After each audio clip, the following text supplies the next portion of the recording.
Previously, on the 9 to 5 Wealth podcast.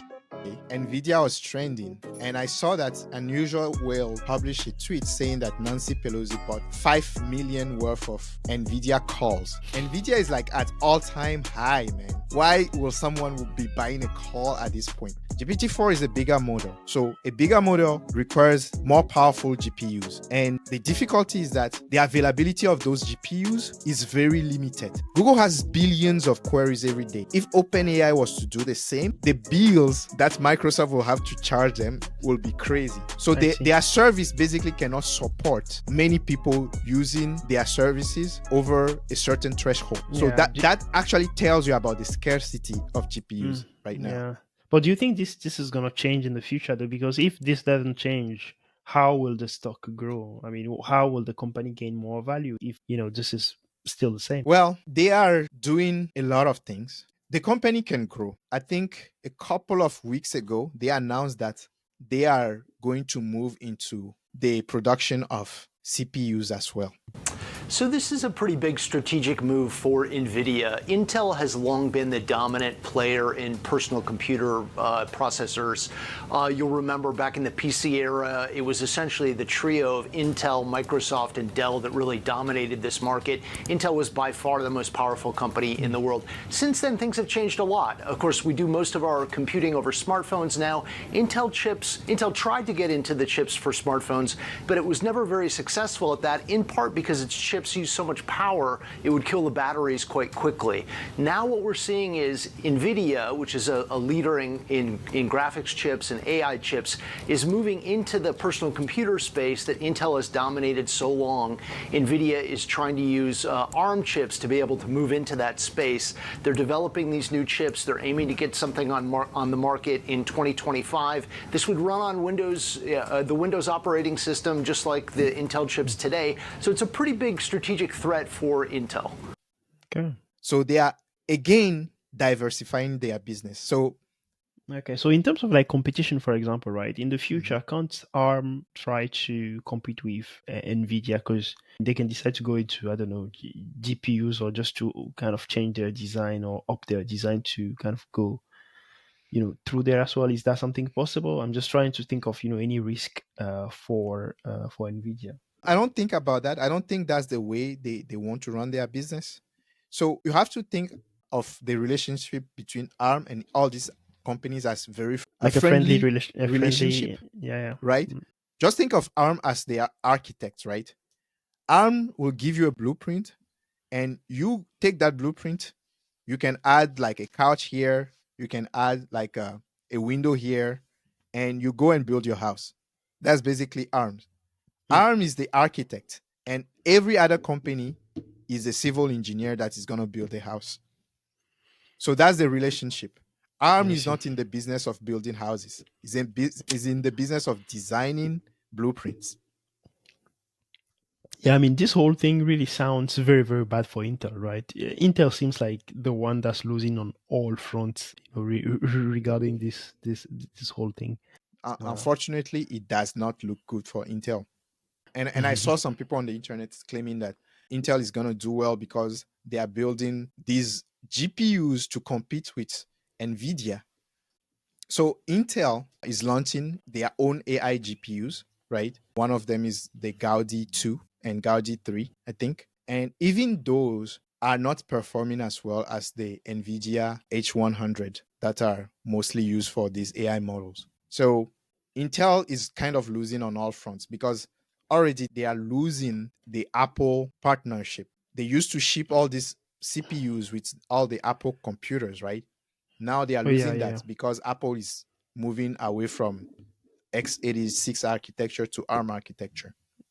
Microsoft is also working to bring their own ARM-based CPUs for Windows.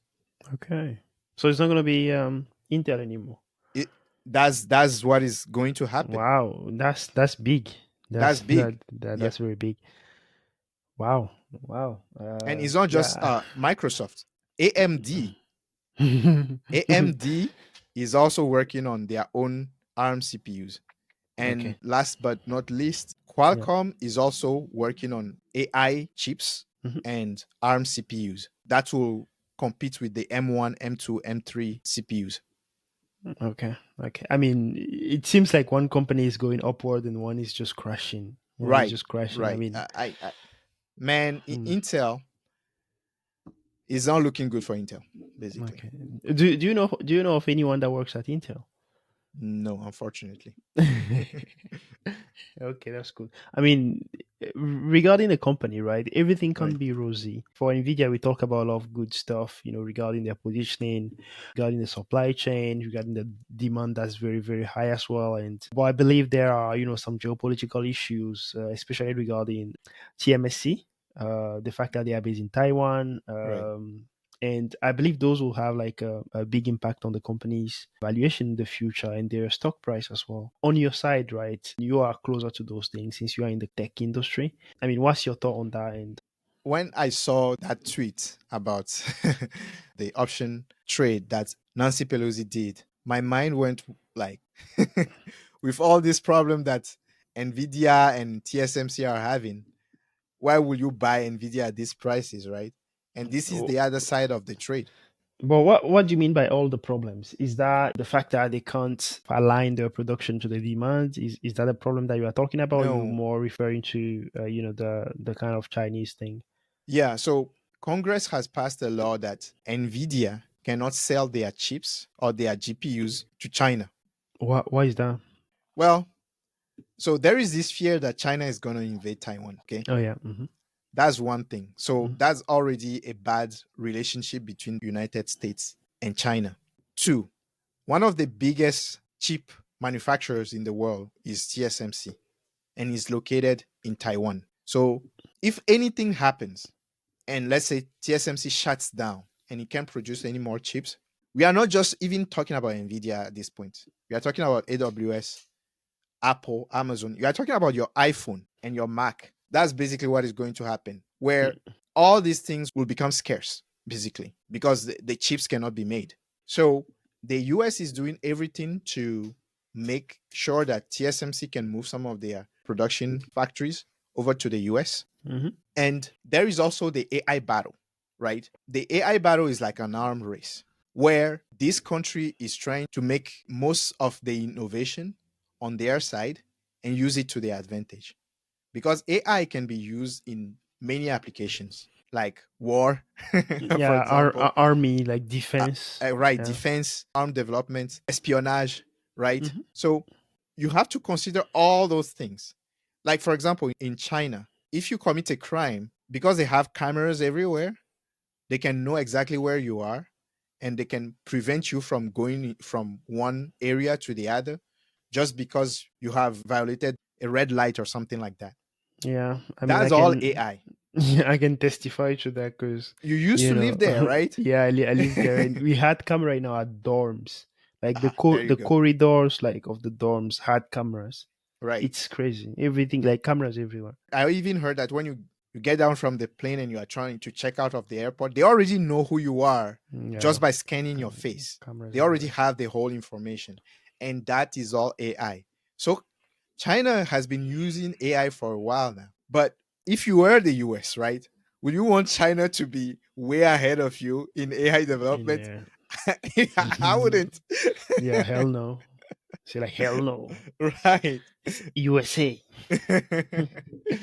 Right. So basically, it's just a matter of like national security where they don't want to sell all their resources to China. When they first passed this this law, Slow. right? The stipulation of the law was that they couldn't sell certain chips, certain GPUs to China. So, for example, the H100 was meeting those specifications. So, what NVIDIA did to get around the law is Mhm. to sell the same version of the GPU, but at a lower clock rate. The clock rate Okay. is basically determining the speed of the Hmm. GPU. So, they Hmm. basically lowered the speed of the GPU and continue selling it. Yeah. And then Congress came back with another law With another law. preventing Yeah. preventing them from doing that, you know. Yeah, I would say they are doing a good thing for the Americans, right? Right, Because the right, Chinese are very good at replicating stuff, and right, yeah, if they get their hands on that, they will replicate it really, really fast. And right. And that's the whole fear about the Taiwan invasion and all that. From what I've read, Nvidia is going to be losing more than 5 billion just with this law alone, where they wouldn't be able to sell their GPUs to China anymore. I Nvidia mean, is promising that they have other countries that are yeah, looking for exactly. these GPUs, but is the demand going to be as much as the Chinese demand? We don't know. But they Yeah, are so promising it is. So we'll see. mm, okay. So regarding the risk of this trade, we just talked about the geopolitical element. Are there other things that you think can impact this trade or Nvidia negatively in the future? Yep, there are a couple of things. I'm going to start with the most obvious one. One of them is AMD and Intel coming out with their own GPUs that have as good as a performance as NVIDIA GPUs. Even though not optimal, because they don't necessarily have the best software platform for researchers, if they are cost effective, then they are going to disrupt the domination of Yeah, NVIDIA in the AI field, right? yeah. Next year, a lot of those companies, AMD, Intel, are going to release their own GPUs that have similar performance Mm. with NVIDIA GPUs. Okay, so I mean, on that, I would say that that's actually a major risk, right? Because if you think of it, a lot of the companies that need these GPUs are already using either Intel or AMD products. Basically, they are using Intel products for some other stuff Right, already, right? So right, this will be a really kind of cross-sell opportunity for Intel. So basically, it's very easy to sell another product to someone that you are selling something to instead right. of Nvidia coming and trying to win that customer and etc. etc. So this is actually a very Yeah, important risk, I would say. yeah, and this is ultimately going to come down to cost, right? Okay. So if the cost for these GPUs and the availability is there, Mm. and the performance is, the performance doesn't need to be as high as the NVIDIA GPUs, but if it's close enough and the availability is there, there is no scarcity, then this is going to hurt NVIDIA Okay. because right now they can supply all the chips that Yeah. people need. Yeah. Yeah. But I mean, do you think this is like something realistic that's going to happen next year? I mean, in terms of the launch of this product, or is it going to be something like the Google AI kind of launch that we kind of came across in the past month, right? Maybe it's something Right like that. You now, never know. it's possible, but it is 50-50. I'll put it Mm. that way. I'll even say 60-40 and 60 for AMD and Intel because they are really losing at this game and Mhm. they don't want to be losers. This is Yeah. existential for them. AI is being sold right now is through cloud providers. If companies can get the GPUs, it's not me and you who are going to get it, right? So the AI is kind of supplied through cloud providers. OpenAI runs on Azure Cloud. All the new LLM and generative AI models that are being released by these companies, Amazon, Meta, Microsoft, they are all selling these models through cloud providers. Azure Cloud, AWS, and Google Cloud. That's where they are selling it through because they have the compute, they have the power to handle these models. So everybody who is developing on top of these models are going through these cloud providers. Not only that, there are even smaller companies who have managed to get hold of some of these GPUs and have set up their own cloud infrastructure, and they are selling the compute to these startups, the GPU compute to these startups. So if Intel comes out and say, hey, this GPU that we have developed has 90% of the same performance as the NVIDIA GPUs and it's going to cost you half, Mhm. right? Instead of $10,000, it's $5,000. And if Mhm. you're a cloud provider, you have to consider it. Do you think they will be able to sell that for half the price? I don't think so. I don't think I doubt they that. might sell it for half the price, but if they want to Gain market share, really is that what you gain mean? market share and really compete with Nvidia, the price has to be competitive, basically. Yeah, that really depends on the margins that Nvidia is making now. If Nvidia is kind of building this product that's the cost is like 25% and they're adding like 75% margin to it, Intel can just kind of destroy that margin and have Right. a very, very low price, and that would go into a whole price war. And that, I Yep. mean, that's going to be great for us, right? That would be great for all the customers. Yeah, the customer is going to be the ultimate winner, because the bar of entry to developing LLM or generative AI is going to go down with time. As more GPUs become available, the bar of entry is going to go down. People are going to start hosting their own stuff. They are not going to be dependent on cloud. And this brings me to a news that came out this week. Apple published a paper on LLMs. The title of the paper is LLM in a Flash, an efficient large language model interface with limited memory. This enables running models up twice the size of the available dynamic RAM, with a 4 to 5 time and 25 time increase in inference speed. Basically, what that means is that, just to simplify it, just think of it as running this generative AI locally on your laptop, on your phone. That's what this paper is trying to prove, basically. And they have gotten some good results on it. Thank you for listening. We hope you've enjoyed the content. Don't forget to smash the like button and subscribe. In the next part of this podcast, we'll talk about how Apple can disrupt the whole AI ecosystem and reduce NVIDIA market share. Subscribe to get notified when we post the video. Me and my buddy, we making all of this money. Yeah, I know it's rude to be bragging. They never catching us slacking. Me and my buddy, we working hard for this money.